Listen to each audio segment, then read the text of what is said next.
it's exactly 1 month to the WRC Safari Rally. Exactly a month, 22nd of June to the 25th of June. So get ready for the Kasarani Super Special. Exactly 1 month from today.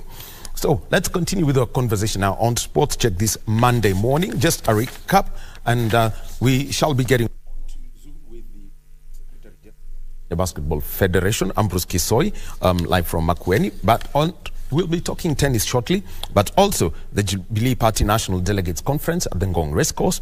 Former President Uhuru Kenyatta is to preside that. John Jacob Curie is our reporter there. We've got the Climate Change Bill of 2023, public participation happening in Nairobi, and also we've got the Justice for All Phase 2 and the Office of the Director of Public Prosecutions.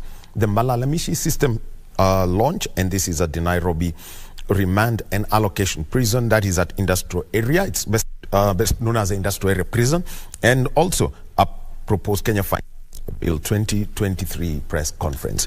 We shall be taking all that within this time, and our sign language interpreter is Lucy Maura. Now, even as we talk about Kenya hosting events, there's a lot of international sporting events that are being hosted in Kenya. We've seen the Under-20 Rugby Championship, we have seen the Africa Table Tennis Cup and the Club Championship all coming through. And in just a few, we'll say from the 12th to the 17th of June at the Nairobi Club, Kenya will be hosting the Billie Jean Cup Africa Group 3. And basically in tennis, when you talk about the Billie Jean Cup, it was known as the Fed Cup. It's the World Cup of tennis. It's a team competition. And to talk about it is the Secretary General of Tennis Kenya, Wanjiru Wakarani. Wanjiru, good morning. Good morning. Thank you very much for having your time today. Kenya being selected first of all as a destination. And it's how many years? 28. You know, yes. 28 years. Since we last hosted it, yes. And I think you were playing then. I was. I would remember. Yes. Maybe yes. Somehow we are forced. Now, just basically, Kenya being selected and the process that you had to go through, knowing that there's competition from other countries that would be participating. Think of Morocco, think of Tunisia, think of Egypt, can think of South Africa or Namibia. Yes. Just take us through that process. So there's a lot of background actually to that. A few years ago we realized, so Billie Jean King Cup was Euro-Africa. Yes. So we always used to play with Europe, and Africa had to travel all the way to these small countries in Europe, struggling with the visas, because the visas were very expensive, very difficult. We don't have embassies here. And the same was, was replicated with the other countries. So we decided to appeal to the ITF, that's the International Tennis Federation, that we would like to have an Africa group. Now Kenya was at the forefront of this request to ITF. So finally last year it was approved and we were given an Africa group. So now we are split. There's Europe by itself and there's Africa by itself. So Kenya being at the forefront of this, we decided that we are going to bid to host the first event of Billie Jean King Cup in Africa, since it was renamed. Of course, before when we held it, it was Fed Cup. So we put in the bid, and it was very exciting to learn that we won. And we shall be hosting 12 of the top African countries in Kenya in June. Yes. Oh. Now, just about the groups, we had the way tennis works when it comes to these international competitions. Africa now being labeled as Group 3. Just tell us how this African, because we now don't have Euro-Africa. Africa is basically in Africa Group 3. Just tell us about those clusters and the divisions that come with it. Okay, so with Billie Jean at the top level, where you have America, UK, all those people, you have what is called the World Group, and that is the finals of the Billie Jean.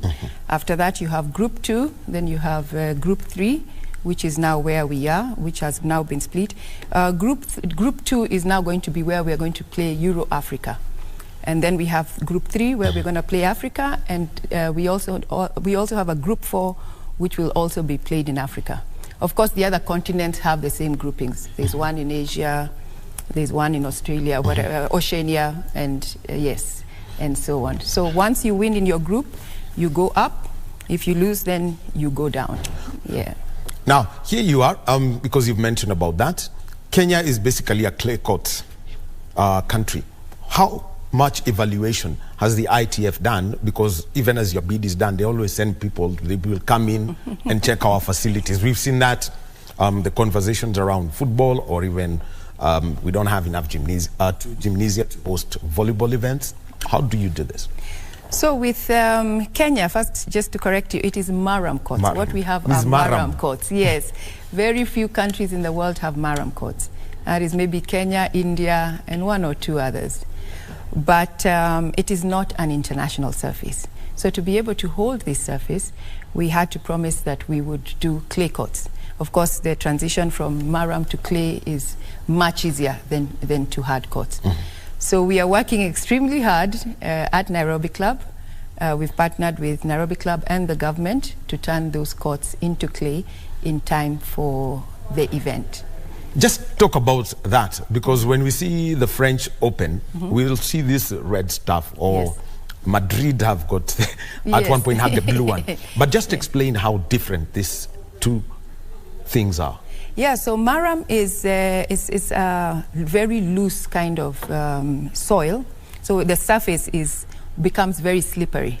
And our players who come from around the world have never enjoyed playing on it, because clay is more compact. So when you play, you slide, yes, like you've seen at the French Open, yes, but not quite. So what we've had to do is we've had to get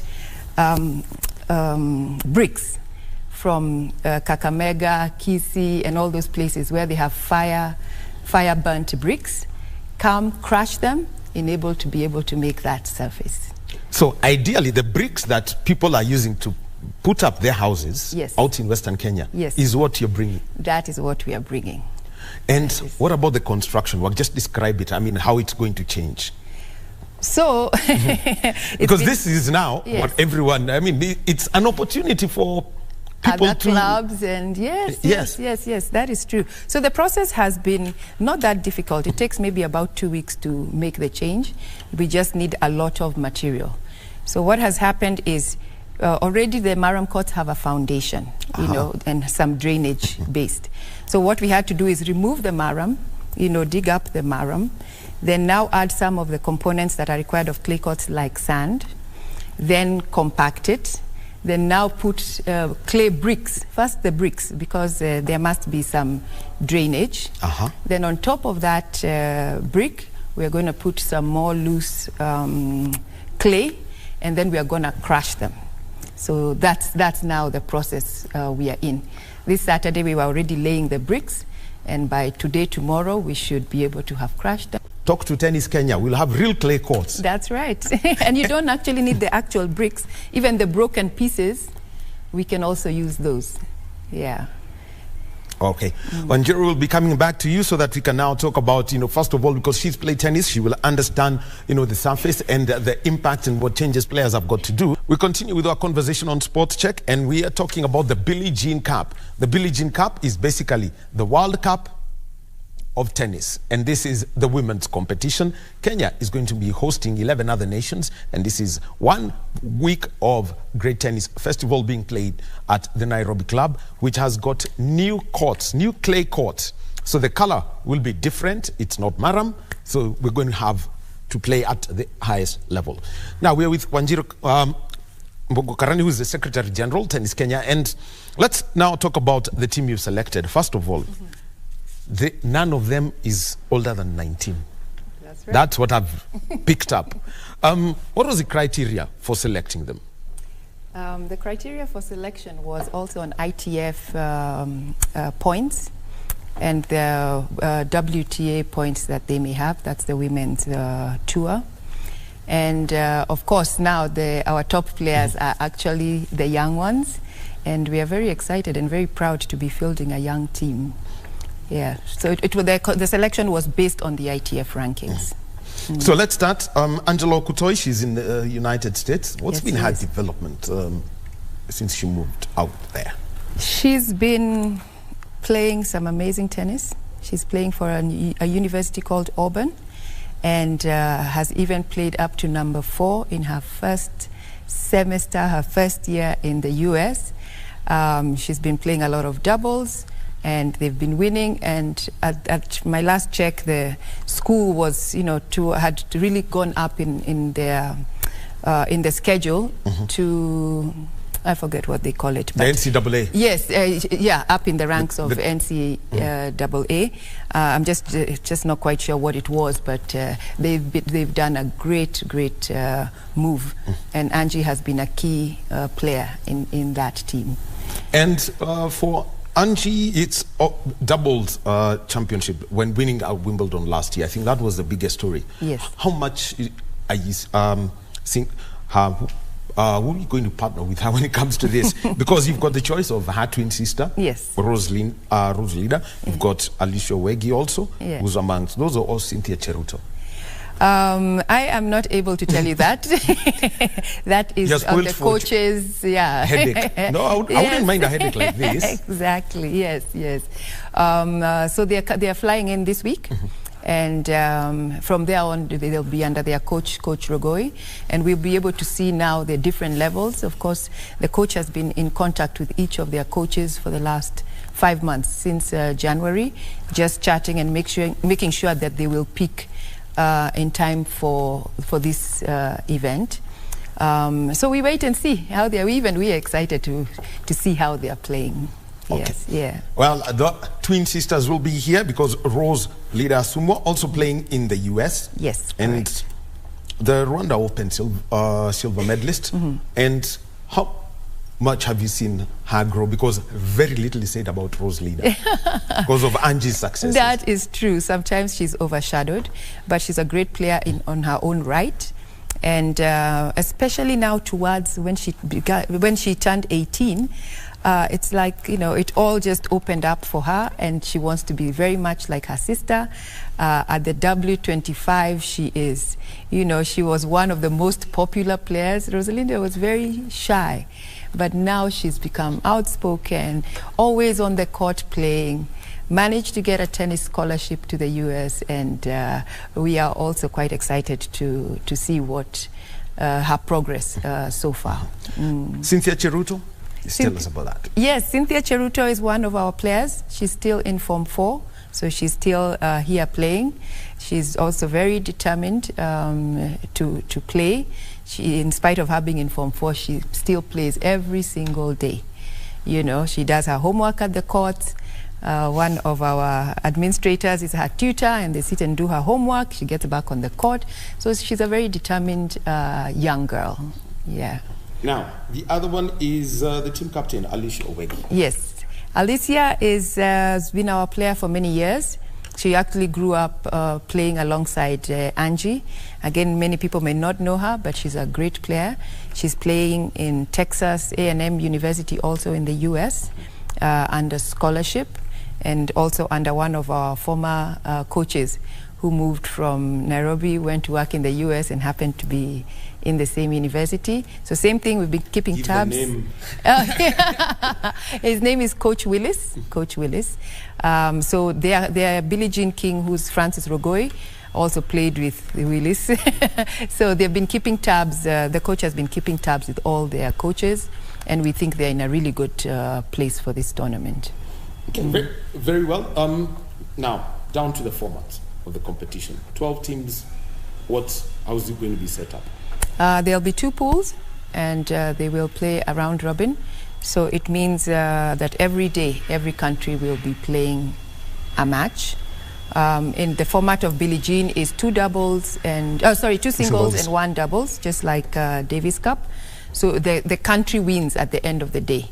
So once all that is put off, there'll be a playoff on Saturday, where the decision for the person who will go up and the people who will be relegated will now to Group 4. To Group 4.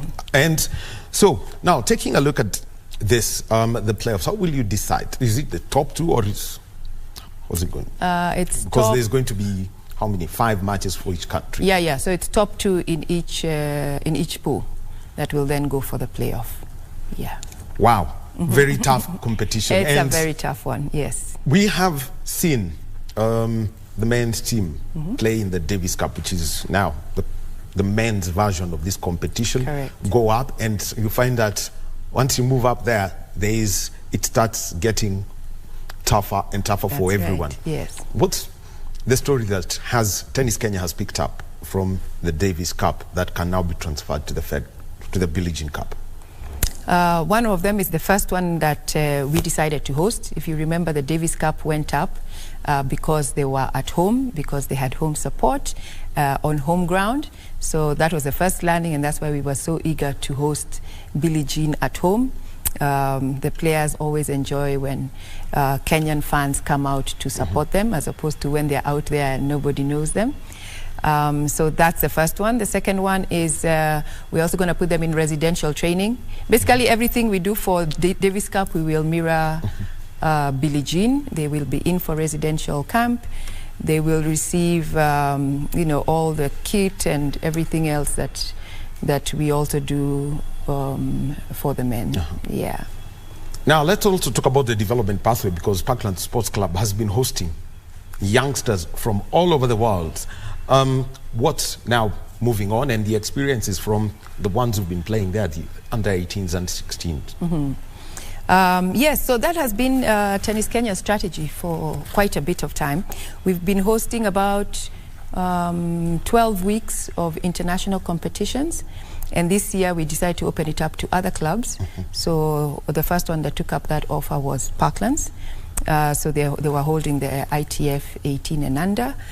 We held some at the beginning of the year. We have another one in July. They are all in sets of 3, and another one in December. So for us, it's to bring these events home so that our players have an opportunity to play top-class tennis against other people at home. Yeah. Now, downstreaming the sports. With the men, we saw at one point, everyone says Nairobi is the place. But there's a point at which, I think 5 or so years ago, it was the Mombasa boys who are basically saying, come take our slots. Yes. How do we have something like that happening again? So we do actually have. With tennis, it's always about a long-term plan. Even Angie it's been an 8-year journey. So we have certain counties that have really picked it up. We have Kisumu, we have Kakamega, we have Vihiga, we have Mombasa, of course, and we have Kiambu. A couple of other counties have just started, but we have what we call the Junior Tennis Initiative. That's our grassroots program. And so we send coaches to schools in these areas, and yes, so we've started tennis in some of those counties already. Just tell us about the JTI and basically how it works, because working with schools is at the moment is the most appropriate pathway for most sports federations. Yes. Before we can talk about setting up academies for real. Yes, that is true. So what we do is we reach out to schools, primary schools, because tennis, of course, you have to start early. We reach out to them, we get permission, and we start sending coaches there every week. So for example, like in Nairobi, we have Muthaiga Primary, we have Shadrach Kimalel, we have almost 40 schools in this program. And we have employed about 10 coaches, and these coaches must go to these schools at least once a week. The other thing they do is they train the teachers, so that when they are not there, because of course with a big number of schools, they cannot be there all the time, the teachers are also able to continue training the players and just ensuring the program continues. A lot of these players, like Angie, also came up from such a program. Yeah. So we are continuing with this, and we are looking forward to, from that spot, what we do is we identify talent, and then we put them we bring them up the ranks to play national events like in Nairobi, and yes, and then we select them for the national team. Quite an interesting initiative. And the Nairobi ITF Center, I know that's one story. You want to go there? Okay. Yes, unfortunately that one, we had to close it down. The government was not able to continue funding the rent for the house. We actually still owe the landlord quite a bit of money, so we had to shut that down. We still hope in the future, once we open our Kasarani public courts, that we'll be able to start it again. Okay. Yes. I'm moving to Kakamega and Kisii to go buy bricks for the Kasarani clay courts. What are you looking at, by the way, at Kasarani? Hard courts or clay courts? We are looking at both. It's always good because players go to play, let's say at Roland Garros, you'll find clay, to US Open, you'll find hard courts. But we want to start with hard courts simply because they're easier to maintain. Clay courts require a lot of maintenance, a lot of water. So we'll start with hard courts, then move into clay courts. At the end of the day, we'll be able to hold 2 big events, one on clay, one on hard court, when Kasarani is done. What would ideally be a cost for a hard court if anybody would be interested, and the material required, the proper kind of surface, such that if ITF come, they will say, this is right? So the cost is usually about 4 million shillings, 4 to 5 million shillings. Now with the dollar, it could have gone up a bit. Let's call it 5 million shillings a court. Of course, the biggest amount goes into the foundation, because the foundation is almost like you're building a house. And then there is the surface that you then buy from manufacturers. We don't have that here, but you can source them from South Africa, from Turkey, from the US. And the turf is poured on top. And then it hardens, and then you have your court. Looking at the other one, that is the equipment. How are you working to ensure that those who are working in the schools, those who are having their own clubs, actually get the right equipment for playing at that level? So with equipment, we have 2 ways. We have, for like the Junior Tennis Initiative, we have ITF that donates equipment for this particular reason, because we need the small rackets, we need the softer balls and what have you, so that we get every 2 years. And then for the rest of the clubs and what we work with sports houses, like this week we were actually testing tennis balls. We had 3 sets of tennis balls at the centers. We test them and we agree, we send them to the coaches to keep testing them, to players, then we agree which one is the best, and then we advise the sports houses then what we can get.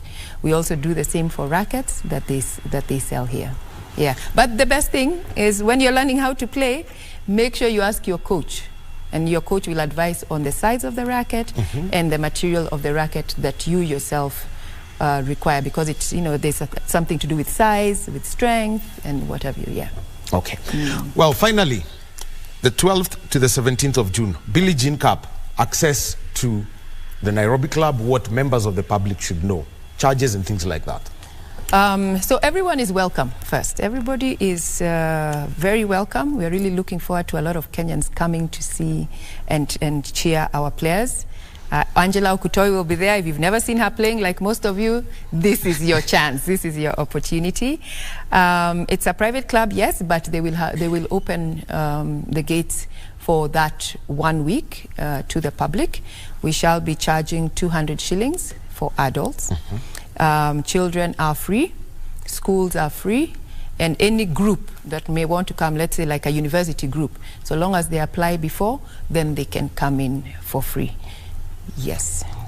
Children, how do you determine that? There's a friend of mine who once went and said, in a bus with the mom, she said, "Nalipia watoto wangu," then realized they're full-grown adults. Yeah. Well, that is true, but for these purposes, we shall say anybody 18 and under, or anybody still in school will go in as a child, and it's free entry. Yes. Thank you very much, Wanjiru Mbogwa Karani. She's the Secretary General of Tennis Kenya, and they're preparing to host the Billie Jean Cup, Africa Group 3. Basically, this is the Women's World Cup of tennis. So Kenya and 11 other nations will be playing at the Nairobi Club from the 12th to the 17th of June. So there's going to be lots of action, and also for you to see a real clay court in Kenya finally, be there. Asante sana. Thank you very much. And be there too. I'll be there, definitely. I have to come. We have to come there even before the tournament. Awesome, yes. So